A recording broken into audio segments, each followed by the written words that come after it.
नमस्कार दोस्तों, आप सभी देख रहे हैं डोर स्टेप एजुकेशन पॉइंट। उम्मीद है आप सभी लोग बहुत ही अच्छे होंगे। दोस्तों, आज की वीडियो में हम बात करने वाले हैं पंजाब सरकार के द्वारा जो बजट है पंजाब का वो पेश कर दिया गया है। और इनको पेश किनके द्वारा किया गया है? जो हमारे फाइनेंस मिनिस्टर हैं, जो मनप्रीत सिंह बादल जिनका नाम है, उनके द्वारा ये जो बजट है ये पेश किया गया है।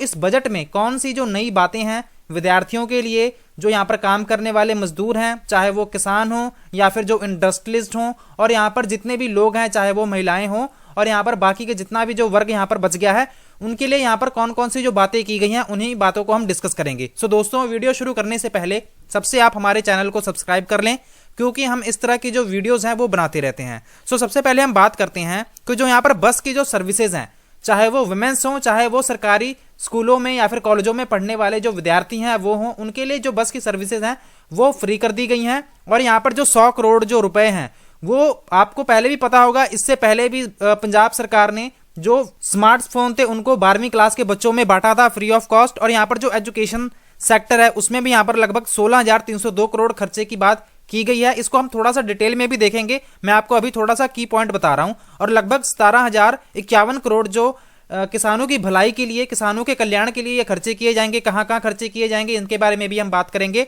और लगभग यहाँ पर 7,856 करोड़ जो रुपए हैं वो यहाँ पर हेल्थ इंफ्रास्ट्रक्चर के लिए भी खर्च किया जाएगा। अब सभी बातों को आप ध्यान से, बड़े ही डिटेल में देखते हुए चलते हैं। आपने इस वीडियो को पूरा देखना है। यहाँ पर आप देख सकते हैं, मैं यहाँ पर द ट्रिब्यून का जो आर्टिकल है वो आपको दिखा रहा हूं, जहां पर पंजाब का जो बजट है यहाँ पर लगभग 49,000 जो वैकेंसीज हैं, 49,000 जो वैकेंसीज हैं, लगभग आप मान सकते हैं 50,000 जो वैकेंसीज हैं वो यहाँ पर भरने की बात कही जा रही है। और यहाँ पर जो 6वां पे कमीशन है इसको भी यहाँ पर 1 जुलाई से लागू है वो कर दिया जाएगा। और यहाँ पर जो बजट का साइज था वो कितना था, क्योंकि हम जितना भी यहाँ पर जितनी भी बातें होंगी उनको डिस्कस करेंगे, सभी हम एकेडमिक पर्पज से ही सभी बातों को समझेंगे। यहाँ पर जो बजट का जो प्राइस था, मतलब ये कि जो बजट का साइज था वो लगभग 1,38,015 करोड़ था। ठीक है दोस्तों। और यहाँ पर जो ओल्ड एज की जो पेंशन हुआ करती थी वो पहले 750 रुपए मिला करती थी हर महीने, इसको भी यहाँ पर बढ़ाने की बात कही गई है। लगभग ये 1,500 पर मंथ इसको कर दिया जाएगा, जिसके कारण बहुत से लोग होंगे जो बुजुर्ग, यहाँ पर बुजुर्ग लोगों की जो बात कही जा रही है कि उनको काफी ज्यादा रिलैक्सेशन मिल जाएगी। अगर हम यहाँ पर बात करें कि जो यहाँ पर अमाउंट है शगुन स्कीम का, वैसे आप पूछेंगे कि शगुन स्कीम है क्या, तो यहाँ पर जो पेरेंट्स होते हैं जो कि गरीब वर्ग से संबंधित हैं, उनकी जो लड़कियां होती हैं उनकी शादी के लिए ये एक स्कीम चलाई जाती है। यहाँ पर उनको लगभग 21,000 की राशि दी जाती थी उनकी गर्ल्स की मैरिज करवाने के लिए, बट अब इसको बढ़ाकर लगभग 51,000 है वो कर दिया गया है। अगर हम यहाँ पर बात करें कि यहाँ पर 2 कॉलेजेस हैं, जो टेक्निकल कॉलेजेस की बात की जा रही है, इसको भी यहाँ पर अपग्रेड कर दिया जाएगा यूनिवर्सिटीज में। मतलब ये कि उनका जो कैंपस है वो काफी बड़ा कर दिया जाएगा। ओवरऑल यहाँ पर काफी अच्छी बातें हैं वो की गई हैं। अगर हम यहाँ पर बात करें कि लगभग ये हमने अभी बात की थी कि 48,000 लगभग 48,989 जो पोस्टें हैं, जो भर्ती हैं वो स्टेट गवर्नमेंट की, क्योंकि पहले भी सरकार ने वादा किया था कि 1 लाख जो वैकेंसीज हैं, भर्ती हैं, इनको यहाँ पर क्या किया जाएगा, इनको यहाँ पर फिल किया जाएगा। यहाँ पर इन्होंने कहा है कि जो पहला फेज है लगभग 50,000, आप इसको मोटा मोटा मान सकते हैं कि इसको भरने की जो प्रक्रिया है उसको शुरू कर दिया जाएगा। और यहाँ पर लगभग जो 750 करोड़ है, 750 करोड़ किसकी बात की जा रही है कि जो स्कॉलरशिप स्कीम है, लगभग 2 लाख स्टूडेंट को पोस्ट मैट्रिक स्कॉलरशिप स्कीम थी, यहाँ पर कुछ इसको बंद भी कर दिया गया था। अब इसको क्या कर दिया गया है कि यहाँ पर लगभग 2 लाख जो विद्यार्थी होंगे ये यहाँ पर उसका जो बेनिफिट है वो उठा सकते हैं। तो कम से कम 750 करोड़ रुपए इसके लिए आवंटित वो कर दिए गए हैं। अगर हम बात करें कि यहाँ पर जो सभी बच्चे होंगे, जितने भी स्कूलों में यहाँ पर पढ़ रहे हैं या फिर कॉलेजेस में जो पढ़ रहे हैं, उनको यहाँ पर फ्री ट्रैवल है वो यहाँ पर दिया जाएगा। मतलब ये कि उनको यहाँ पर किराया देने की कोई जरूरत नहीं है।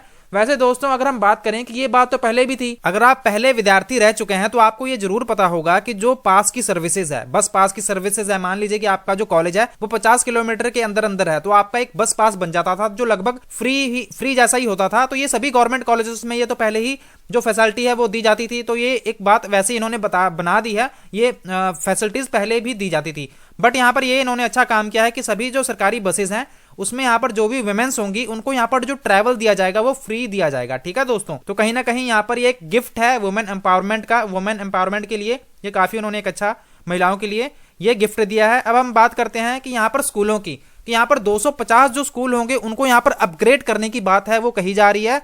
और 140 करोड़ है वो डिजिटल एजुकेशन में खर्च किए जाएंगे। जैसा कि आपको पता होगा कि अभी कोरोना पैंडेमिक के कारण बहुत सारे स्टूडेंट और टीचर को यहाँ पर पढ़ाने में समस्या आ रही थी।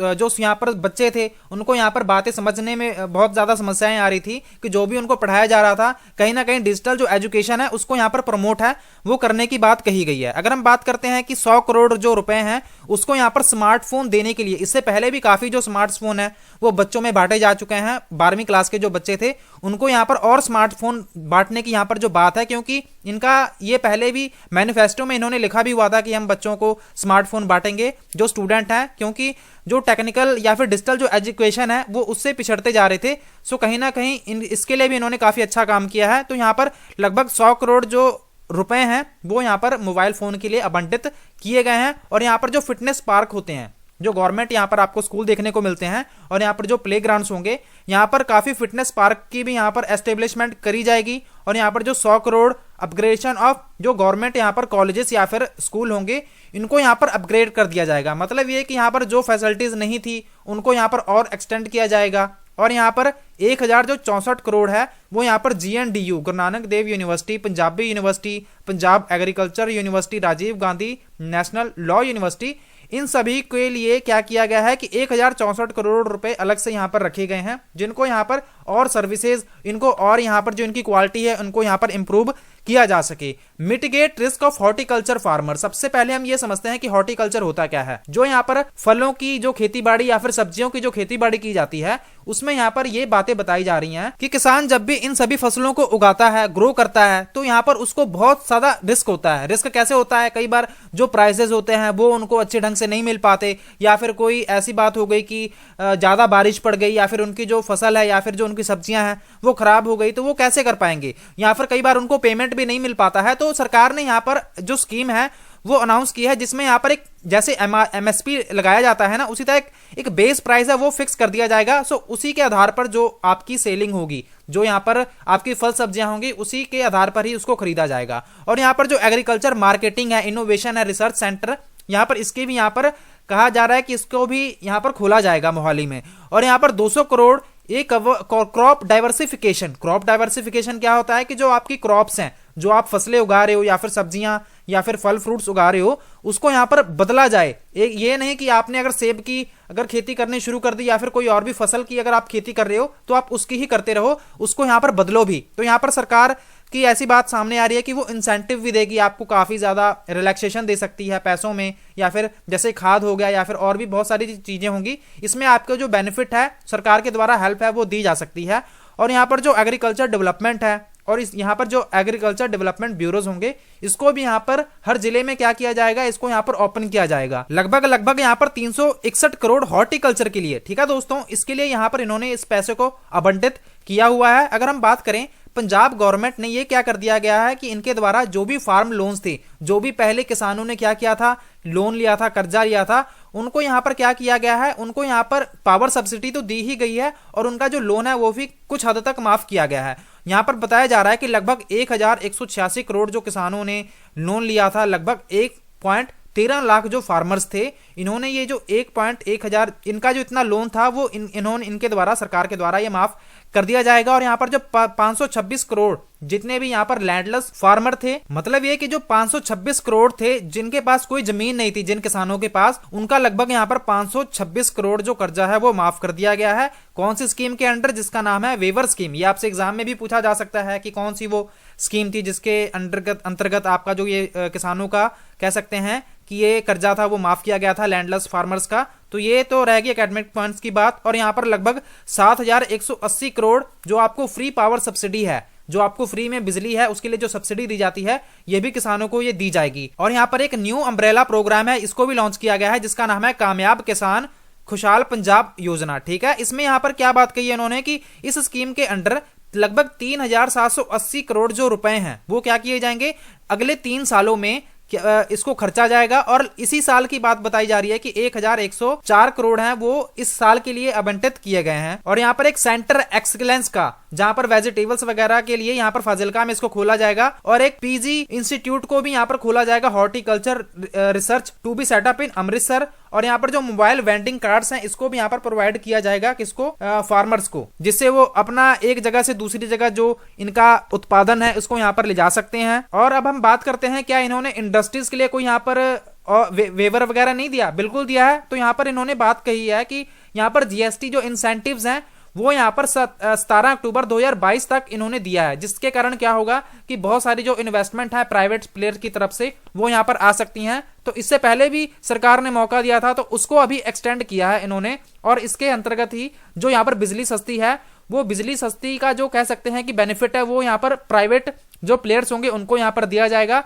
और इसमें वैसे किया क्या जाएगा इनके द्वारा, अगर हम बात करें, इसमें लगभग किसानों को, या फिर किसानों को नहीं सॉरी, जो यहाँ पर इंडस्ट्रीज लिस्ट होंगे उनको यहाँ पर टैक्स में थोड़ी बहुत छूट दी जाएगी। और यहाँ पर पंजाबी लैंग्वेज को प्रमोट करने के लिए यहाँ पर इन्होंने क्या किया है कि जो पहले एक पंजाबी साहित्य रत्न अवार्ड दिया जाता था उसमें यहाँ पर 10 लाख से इसकी कीमत है उसको बढ़ाकर 20 लाख कर दिया गया है। और इनको जो पहले पेंशन मिला करती थी उनमें भी काफी जो इंक्रीमेंट है वो आपको देखने को मिलता है, जिसके कारण जो पंजाबी लिटरेचर है उसको यहाँ पर और क्या क्या किया जा सके, उसको प्रमोट किया जा सके। सो ये भी बहुत अच्छी बात इन्होंने की है।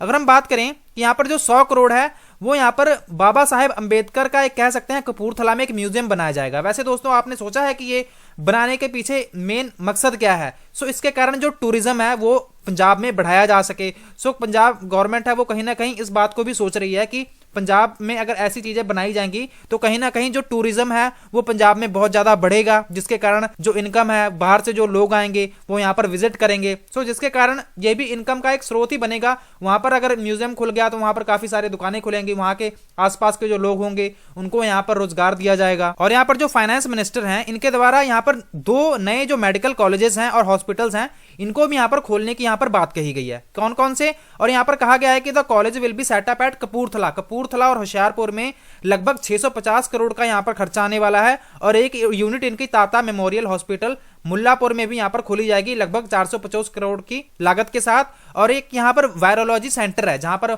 जो वायरस होते हैं, जैसे कि आप अभी कोरोना पैंडेमिक के टाइम पर भी काफी रिसर्च वगैरह हो रही थी, तो यहाँ पर एक वायरोलॉजी जो सेंटर है वो भी सरकार के द्वारा अमृतसर में वो खोला जाएगा, और यहाँ पर national institute of virology at Mohali में। ठीक है दोस्तों, तो ये यहाँ पर कुछ मेन जो बातें थी जो सरकार के द्वारा इस बजट में पेश की गई हैं। वैसे अगर हम कंपेयर करें पिछले साल के कंपैरिजन में, तो यहाँ पर जो बजट की जो इनकम है, या फिर आप कह सकते हैं कि जो टोटल खर्चा आया है वो काफी इन्होंने कम रखा है। क्यों? क्योंकि लास्ट टाइम आपको पता है इनकम सरकार की बिल्कुल हुई ही नहीं थी। सो इसके कारण इसमें थोड़ा बहुत आपको फर्क देखने को मिलेगा, बट आने वाले 2-3 सालों में ये सब नॉर्मल कंडीशन हो जाएंगी, क्योंकि अभी सरकार ने ये भी फैसला लिया है कि जो यहाँ पर हमारी शॉप्स होती हैं यहाँ पर इसको 24 घंटे खोलने की परमिशन मिल गई है, जिसके कारण क्या होगा कि लोग ज्यादा से ज्यादा दुकानों पर जाएंगे, बाहर घूमेंगे। इसके कारण क्या होगा कि जो अपनी जो कंडीशन है वो नॉर्मल हो जाएगी, क्योंकि अभी लोग अभी भी कहीं ना कहीं घर से बाहर निकलने में परहेज कर रहे हैं कोरोना पैंडेमिक के कारण।